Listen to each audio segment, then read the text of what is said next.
Hello, I'm Rachel Piper. Welcome to my channel, Size Diverse Pilates, where I am trying to make Pilates more accessible to the larger population.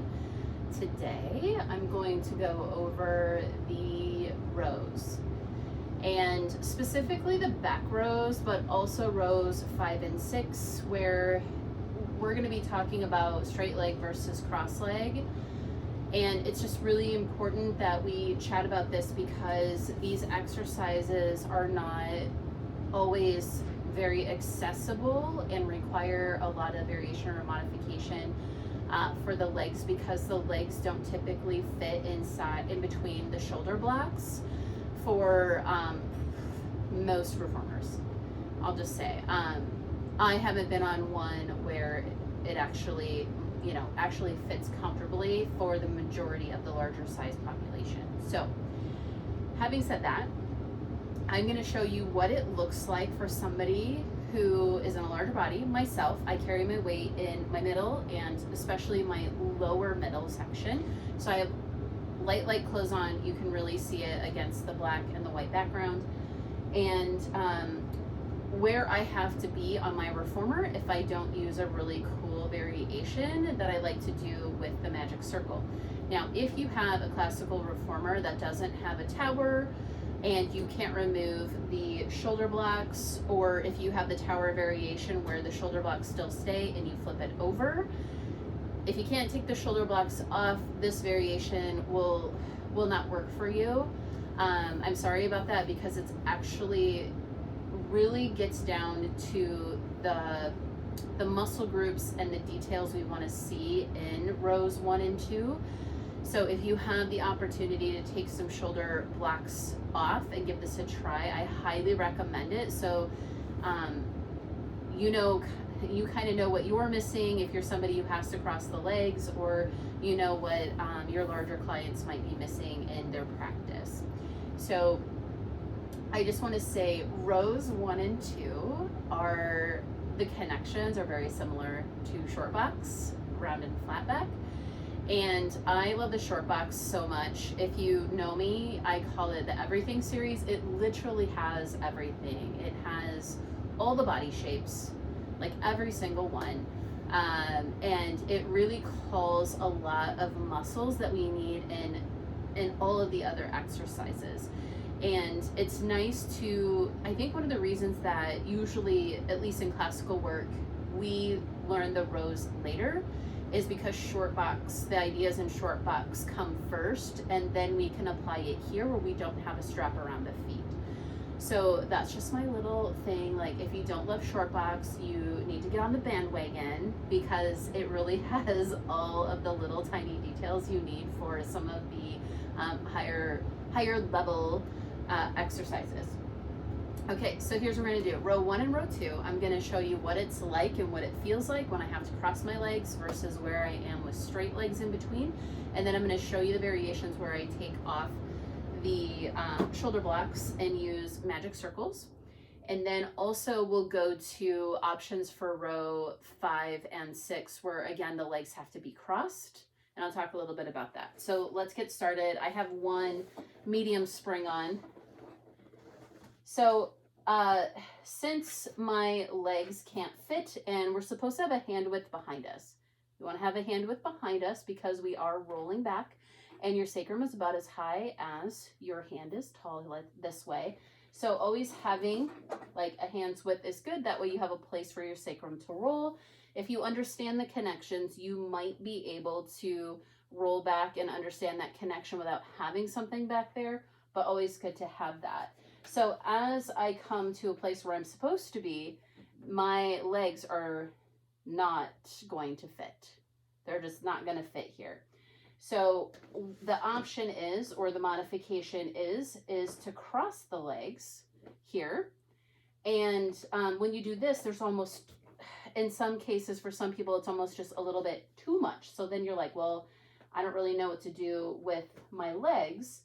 Plus, when you come this way, it's near impossible to be in a parallel position, which is what this exercise is really calling for, to be in parallel with the feet softly pointed. So when you cross the legs, you're in a turnout position. So then you're calling a different muscle set, which is fine. You know, it is what it is.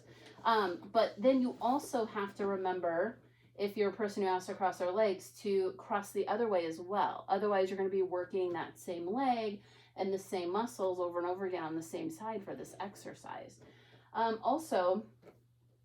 have my legs crossed this way. So again, I said I carry my weight in my middle. I don't actually have very heavy. I'm not heavy weighted necessarily down here. But if I was, this would be even more uncomfortable for me to try and be in this position. I might feel like I'm having to start back here, which is hard for me to start in that straight position. Automatically, when I do this, or people do this, they start to call their hip flexors, because it's hard to get the legs straight and reach when they're crossed like this and sit up. So that's just some of the disadvantages, I guess, of doing the cross leg. But it's a good option if you can't take the shoulder blocks out. The other option, at least for me on my reformer, because I know how to roll back, and I know how to use my legs, I know how to use my glutes, so I can be safe rolling back, is that I screw all the way down so that there isn't room behind me. I don't recommend this unless you have somebody who's trained, who your teacher is trained, and they can look at your body and tell you if that's good for you. Because for me, I can reach out into these shoulder blocks and I can turn on my glutes and I can roll back even though I don't have anything here. So I'm going to show you a couple of different options here. So I'm going to show you the exercise as it is. I'm going to show you 2 of each, and then I'm going to cross and show you what it looks like when I have to cross. And then we'll get into those variations. So from here, remember, I don't have the space that I should have back behind me. So I'm going to start up nice and tall. I'm reaching my legs away from me and I'm pulling like crazy, pushing like crazy into the shoulder blocks, and I'm turning on my glutes. So from here, I have to reach out and away, then I open up, and then I can come forward to do my row, still reaching out. And then as I stack up, I can stack up nice and straight, but I can't lose that glute connection or those abductor muscles that are pressing out into my shoulder blocks, because if I do, then I might compromise my back behind me. Then for row 2, same thing, it's a flat back. So I have to come back and reach away, lift up, come over. Now, as you can see, I got a lot going on in my middle here. That gets even more so when I cross the legs. Again, you have to remember to keep the muscles on at all times. Reach up, come down, back, and around, and then you can come back in. So now let me show you what it's like when I move up, get the actual hand width, and then having to cross my legs. So again, now I'm in, as you can see, my feet in a little bit of a turnout position. My legs are higher and I'm having to press on a different part of my legs to reach. And then as I try and turn my glutes on, one glute is much heavier than the other one. So that's why we need to cross the legs and make sure that we're switching so that we can call those muscles equally over time. So now for me, I don't really like to wrap the feet because we're really trying to reach away. So for me, it's really like one is on top of the other, and then I'm trying to press out. And then for me, I try and do the same amount of external rotation when I'm here, just so I try and call those muscles just a little bit more evenly as well. So from here, I'm going to reach back, reach into the shoulder blocks as much as I can, open up, come down, up, and over. I'm going to do one more. Pull it in, come straight up. Still turning on those muscles, reaching out in sort of that turnout position. Reach up and over. There's still quite a bit of space. For some people, there might not be, mostly because people may have to do this because they might be grippy or they might not be able to call their muscles. So the higher it is, the harder it's going to be. I've been doing this for a long time. I'm going to show you the other variation, or what it will look like for some other people here in a minute, just so you can see it as practitioners and as teachers. So going into row 2, I reach back, lift up. I have to press out again in that turnout position and come back up. You may want to switch between row 1 and row 2. That might be helpful. So now I'm going to show you what it looks like when I'm a little bit higher and I'm gripping here. So when I grip those feet and my knees have to be a little bit higher, I'm going to show you what that's like, because already you can tell like I got some stuff going on here and it's going to be hard for me to sit up. So as I reach back, even if you reach your legs away, when you grip your feet, you can't really like press out as much. So I think that's why sometimes people tend to come here and then they lose the connection. It's harder to access your back body when you are clutching your feet together and bending the knees. So, and then if I'm bent here, so you can see it's not as comfortable breathing wise. And then you have to come up and it feels pretty rough. So you get to come back, lift up, come back, and it's really hard, at least for me, to access the back body there. What I feel like I'm accessing, or not even accessing, but what I feel like is when I'm gripping, my legs have to be slightly bent, is getting a lot right here where the knees are. So now I'm going to show you, now that you've seen a couple variations, again, and if sometimes I think it's like a little bit more of an advanced concept to try and get the legs reaching away from you if you do have to cross in a way that you're in a similar turnout, right? So you may have somebody come to turnout and then do this so they have the same amount of turnout, and then they have to like reach the legs away from them. So there are some things that you can play with there. And I always like to say, practice makes great teachers. Just always like practice, practice, practice, practice, practice yourself. Try things yourself so that you know what it's like, and then give it to someone else and ask them what it's like for them. And then, because there's no right or wrong, because everybody's body is different and everyone's body is different on different days. So just like getting that information so you have it like sort of in your toolkit. All right, so I've taken my shoulder blocks off. Again, I'm so sorry if you do not have the opportunity to take those shoulder blocks off. There are definitely pluses and minuses to having removable, because when I do snake, sometimes I'm like, dear God, please hold me. So definitely good reasons for that. So here, I can be a solid hand width. Like I can have so much room back here. It's amazing. So I'm scooching up like a wide hand here, just so you can really see the difference. Also,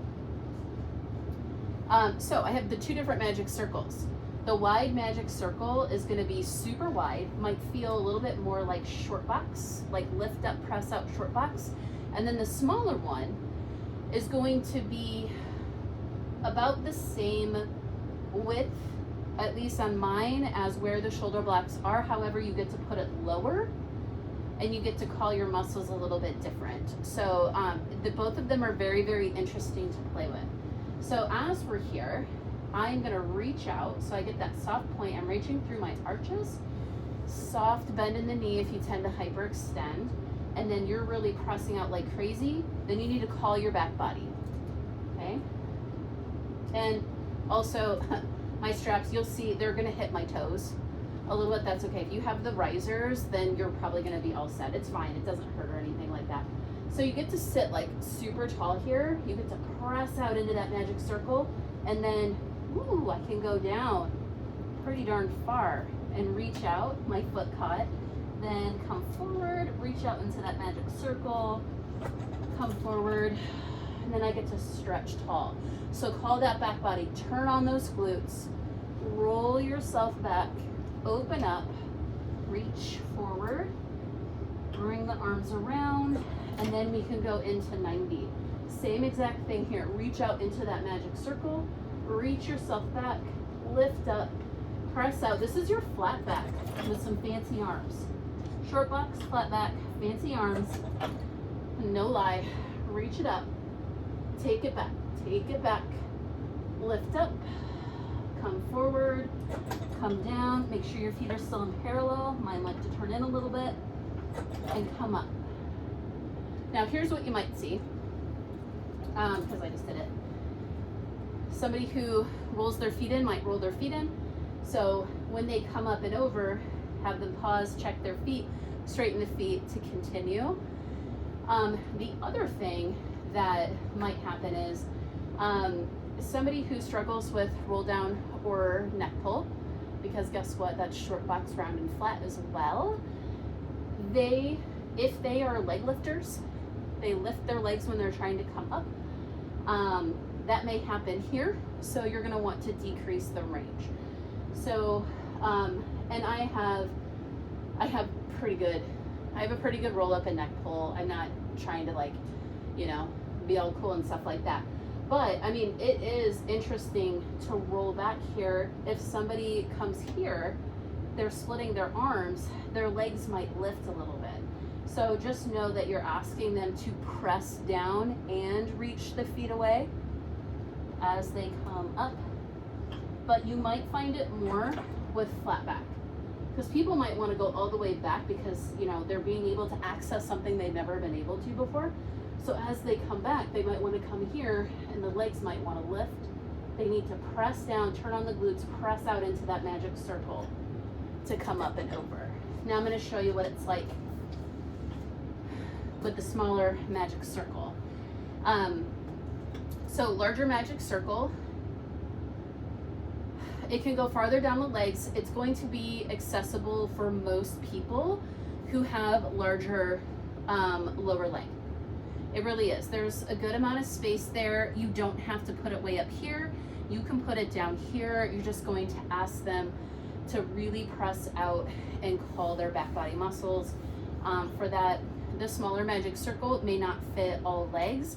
It is going to be a very similar shape here, and you can just put it directly over your headrest to see the difference between the two.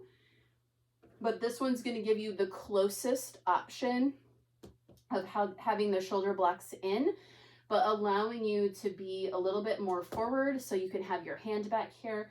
And then for this one, at least in my body, I am able to call my muscles a little bit easier. So it can be anywhere you want it to be. You're going to press out into it. So again, it could be up a little bit higher or down a little bit, maybe not on, you know, your joints or whatnot. So make sure that you have that space. And again, I have like that much space, which is awesome. And then soft point here. And then, yeah, for me, much easier for me to connect my glutes here, to roll myself back, open up, dive forward, keep turning on those glutes, press into the pinky side, hand, the handle, reaching up, checking my feet. I'm going to do one flat back here, reach out into that circle, come back, lift up. Yep, you got to actively press down into your carriage or press down with those legs, come back and come up. Yeah, really nice. Okay, so then after that, you know, you get to put your shoulder blocks back in, and then you get to go to front rows. Now, you're definitely going to need to put your shoulder blocks back in because, you know, we use them for everything else, for alignment and everything, to go into the other exercises and things like that. So I do think it's absolutely worth it if you are able to remove, to have everybody in your session remove the shoulder blocks, do the magic circle, then put them on, right? It doesn't have to be and shouldn't be just for people who can't get their legs between, but there is a different idea behind using the magic circle in that work. It's actually quite challenging, but challenging in a good way. You're asking your body to call the muscles it needs to call for roll up, neck pull, you know, even single leg circle, honestly, like for mat work. I can name a whole bunch of other ones. And then really your short box. So you do your short box first, but if you can get this connection here and somebody is missing it a little bit in their short box, they can take that connection back to short box, lift the leg and press out. Here you're pressing out and you're pressing down like you roll up your neck pull. So it can be really, really interesting for people to do this one, even if you're not using it as a variation because these shoulder blocks are too narrow. Okay, so then you turn around and you do rows 3 and 4, and it's okay, right? You don't have your legs in anything, it feels fine. But then maybe grippy hip flexors, in which case you can use some sort of wobble disc, or this is a stability pad or a yoga block or something like that. You know, I'll prefer the 8.5 by 11, like 1.5 to 2 inch yoga block. That is fabulous for those of us who have a wider booty. I really love this stability pad that I just got for myself for Christmas. And putting that against here, it's got a little bit of stick to it. And then also, and I don't have a pad close by, but on the front here, you're going to put a pad, and we're going to do rows 5 and 6. I don't think I said what we were going to do. We're going to do rows 5 and 6 because it's another one where we're asking ourselves and everybody to cross the legs. Some people aren't supposed to cross their legs, but maybe they could be in a butterfly with their knees lifted a little bit. So here, I'm going to pick up my handles so that that's not embarrassing. We're going to work on row 5 and 6. So if you are doing 3 and 4 and you have grippy hip flexors, that's why you can sit up on this if you want to. But I'm going to take this off real quick so that you can see rows 3 and 4, or sorry, rows 5 and 6. So shave and hug when I have my legs crossed versus not. So as I'm here and I'm trying to sit upright, the second you cross your legs, you know, you're trying to get equal weight in both hips, but in most cases that's hard to do because your legs are crossed. So as you're here and you're trying to press down equally in both sides, you're asking your body to try and press equally in both sides and also lift the arms in opposition. So you're pressing down and pulling up, and that can be pretty difficult. And then yes, we do switch the legs when we get to hug, but it's kind of the same idea that you're asking yourself to try and stay equal weighted while you're doing something with your arms. So if you are cross-legged and you know you're sitting on one hip over the other, it might not feel the best. So putting a pad here just to help you out and taking your feet into a butterfly position, and I mean a long butterfly, not like you're trying to get your heels into your crotch type of butterfly, not that. Something where you can actively press the feet together as easily as it is to put the palms of your hands together. Then from here, to activate your butt and sit equally, you might lift the knees a little bit so you don't have to press down. As I press down, I want to slump in my back. But if I lift my knees a little bit, I can sit high and get this pressure in the bottom of my heels. Now, the sticky pad is if your feet are sliding away, but you're pushing down and pushing the heels together. So when I come into this position, I am reaching up and pressing those heels together like crazy. Every single time I reach up, I'm going down through my sits bones, all the way through the inner thigh, all the way to my feet, and reaching into those feet. So I come back, and then I'm still equal weighted. I can sit tall and I can do my hug. And as I pull forward, I press the bottoms of my feet together so that I'm trying to be as tall as possible from my tailbone up to the top of my head. And then we relax. Now that being able to sort of like use and engage the glutes, and then press the heels in, helps the inner thighs. It's a whole like different level of an engagement for that particular exercise. The nice thing is if you think about what your feet are doing and what your hands are doing, it can sometimes make it easier to ground the hips equally. So as you reach up, those feet come together. When the feet come together and you activate, it's like you're lifting from your center and then you hold it as you come back down. So it's kind of a nice idea.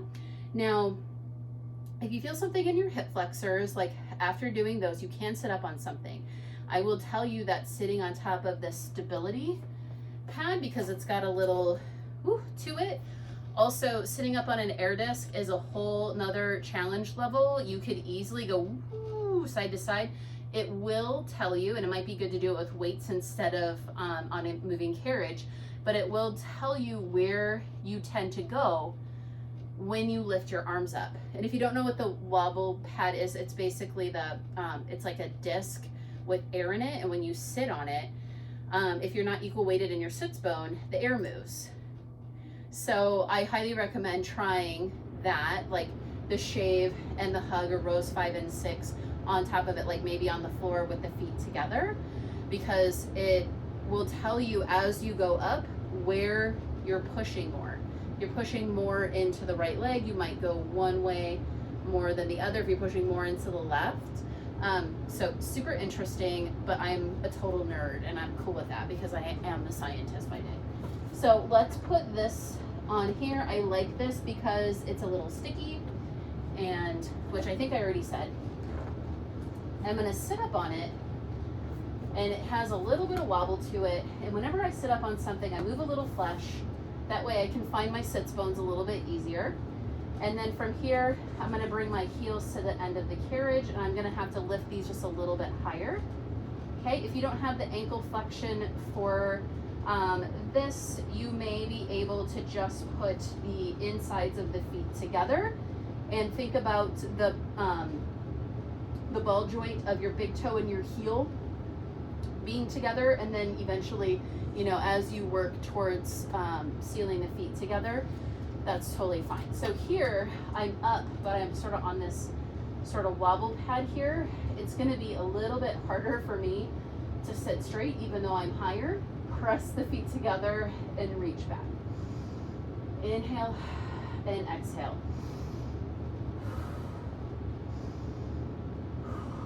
And then come down to your hug.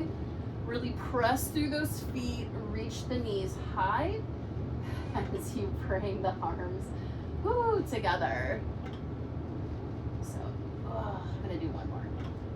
Yes, okay. So it was like a lot of work. It was hard for me to chat, but when you're sitting up on something like a stability pad or sitting up a little bit higher, it can sometimes get you out of the hip flexors, or you might feel it more. It just really depends on the body. But the interesting thing about it is that when you put your feet together and you have to lift the knees a little bit higher, sometimes it makes you call a little bit more inner thigh, and you really have to call those glutes in as you reach up, and then keep them as you come down. So it's just like a whole lot going on there. So all in all, why did we do that? Because I can't remember if I explained it. It's, yeah, I did explain it. But essentially when you cross the legs, you're more apt to sit in the same way each time when you're doing the same exercise. But when you cross one leg over the other, you're more apt to sit on one sits bone more than the other, and then trying to equal weight.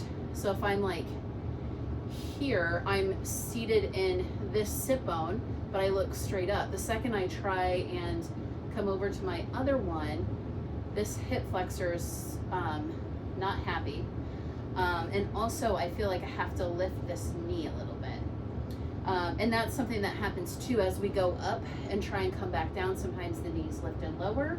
And if we have those feet together, and we try and keep the knees at a height that we can keep the same tension, we are more likely to be able to keep the knees exactly where they are and then keep that consistent back body going on. So let's see. Yeah, so that is the sort of ins and outs for at least what I wanted to chat about for rows 1 and 2 and 5 and 6. I hope you found some of this really helpful. I do want to make Pilates as accessible as possible for anybody who wants to do it. And that includes people who think maybe they can't because of the body that they are living in. But I think it's just time for us all to just say, bad word, and throw it all out the window and just, just do what we want to do and try the things that we want to try. And Pilates is so, so good for like everybody. So we really shouldn't leave anyone out. So hopefully you found these helpful either as a person who is practicing or a person who is trying to learn how to teach larger bodies. These are some options that might be really helpful for you. I have explored a lot of these things. I did over 30 exercises on in a workshop that's available at Fusion Pilates EDU. And there I basically took reformer exercises, showed you how to do variations, and then moved them over and gave similar exercises on Cadillac and mat, and included homework. So this set right here was not in that particular workshop, but there are a lot of really great tips and tricks in that particular workshop, and it's 3.6 or 3.7 hours long. You can get, I think, 3 CECs for it. So I will go ahead and put a link to that in the bio. But I will be doing little exercises here and there on YouTube that would be available for you for 30 days. You could go through the whole thing in 30 days and get a whole bunch of information like right away. And then as I, break out some more of these videos and put them on YouTube, then obviously you'll have some extra backup things to do as you go along. Because as we continue to practice and as we continue to have struggles within our bodies or see our clients struggle with things, the more that we learn and we adapt and we make things more possible for ourselves and for others. So thanks so much for watching me today. I hope this was helpful. If so, please subscribe. Please share this video with anyone that you think might need to see this, or anyone you think might be struggling with that. Again, have to have the removable shoulder blocks. But if you know of a way to do it without removing the shoulder blocks, let me know. On mine, it doesn't matter where I go based on my carriage. I can't take the legs outside. So that's all I have for today. Thanks so much.